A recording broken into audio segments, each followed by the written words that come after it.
Yeah, so that basically happened. Many people grew tired of the line, and now the one who has said that is a hate sink villain. Is that basically us trying to just get annoyed about that line more? Oh, please don't tell me Shiki is actually gonna consider saying yes. I mean, granted, Amelia did say that Shiki has a weakness to the word friend, but even he has to admit that someone like Shura is probably as pulling his leg or somehow. Yes, this is me, the Angry Anime Fan, the Despair Reviewer, although I mostly just review Eden Zero, and this is Eden Zero Chapter 142. Shiki versus Shura. It starts off with apparently Eraser having run out of ether. Although this does confirm one thing, and that is that he is breathing in outer space without his ether gear. I thought for a beginning that him entering his ether gear gave him the ability to breathe in the vacuum of space. But no, this seems to imply that he can breathe even regardless, which further implies that yes, maybe he is an android. Or maybe he is just an O-Tech with some kind of breathing like that. Who knows? If he is a robot, well, the thing is, if he is an android, shouldn't that be kind of bad news? Because let's not forget, the main villain of this manga has the ability to enslave androids. And also, if Eraser is an android, then he is actually quite what's that word? Big?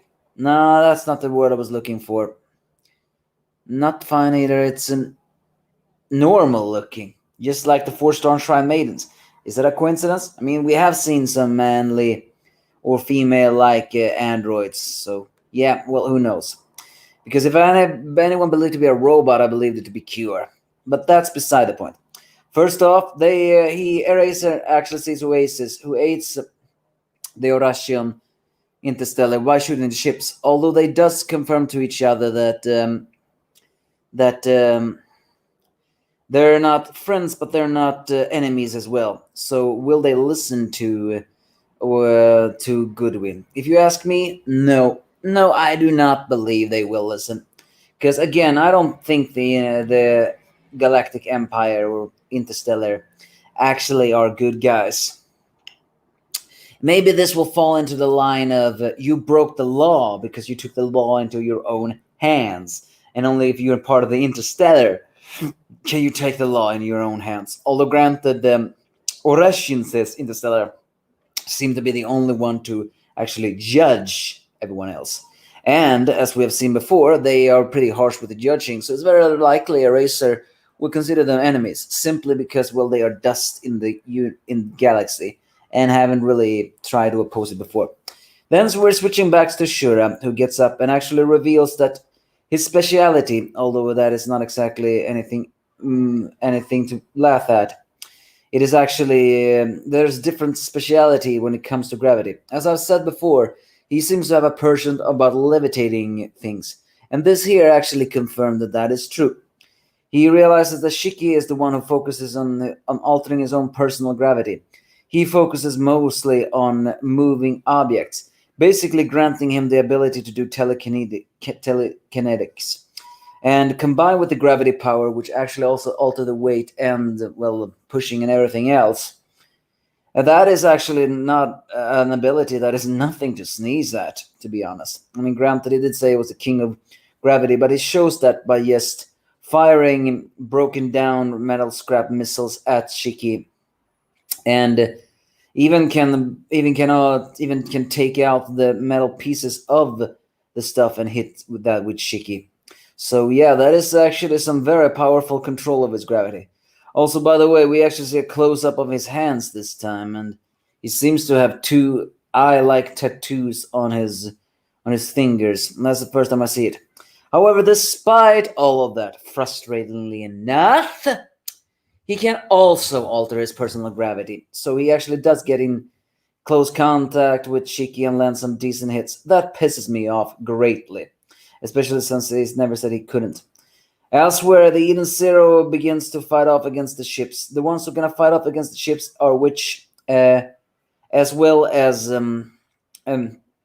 Chris Klein, and Laguna. I'm actually a little bit disappointed that they are the ones who are doing the flight thing again. I really wanted to see them some ether gear action in the things all. While the rest of the gang, Wise, Rebecca, Pino, Happy, and of course Homera, are heading underground. And they're joined by Moscow for some reason, who is doing a cosplay of Shiki. Oh, he is such the scrappy of this manga. Ugh. I mean, the fact that he even points out much of Shiki's quirks that other people, both in the universe and out of the universe, found annoying. Almost seems like he's trying to actually say that, oh, he is the annoying one, not me. I'm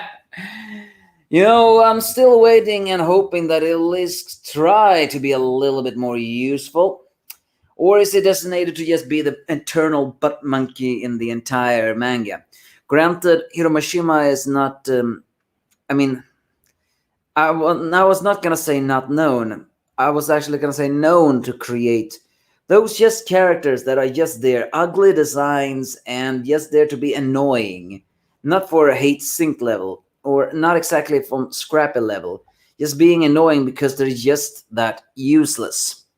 Ichiga, the Jingle Butt Gang, that hero of justice from Rave Master, Jetten Droy from Fairy Tail, and now Moscow. So yeah, there's also the fact that don't push the button. But part of me actually believe that I wish you could push the button and then they will do a superpower. But maybe the eternal joke is that pushing that button will not do anything at all. But back to the Shiki fight is that Shiki is holding his own so far, at least trying to, against Shura, landing some decent hits on him, even though Shura does the same. When Shura tries to bind up Shiki with cables, Shiki shows his new improved gravity power by able to do the thing even though he is tied up. There's a gravity center and pulls every single one of the ships that has, been swirling around and down to the ground. And so the chapter ends with the most unexpected situation of it all. Sort of. Shura suddenly begins to laugh and actually admires Shiki's strength, saying he never thought there would be anyone this awesome.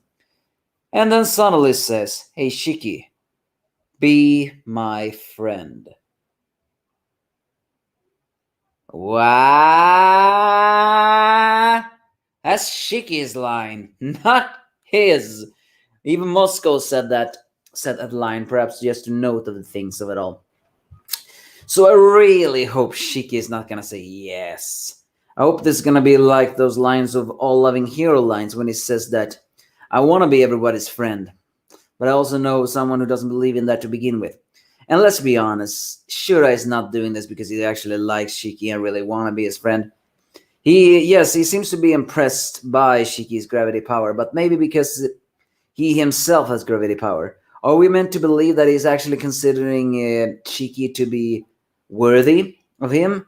I mean, worthy of being his friend, or is he saying that he is his equal in fighting? I don't believe that. Shura does not look like a guy who would ever see someone else as his equal. Or maybe he's just thinking that he needs a number two sidekick, and he thinks that Shiki, with his own like of power similar to him, can do it. Maybe he will offer him women, power, everything else. Shiki will probably not say yes to that because, well, he doesn't need women power. All he needs is freedom and his friends. Granted, having someone like that will not be a friend, to be sure. So yeah, I'm just saying. I really hope Shiki says no. In some lines up there. Or, of course, if he does say no, then it's very likely Shura is going to become extremely serious and just wipe Shiki's ass. And I'm not going to like that. Not at all. But I can actually not predict what is going to happen next.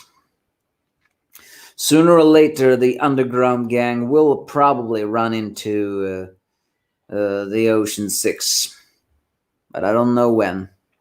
Let's see. Homura, Wise, Rebecca, and now Moscow.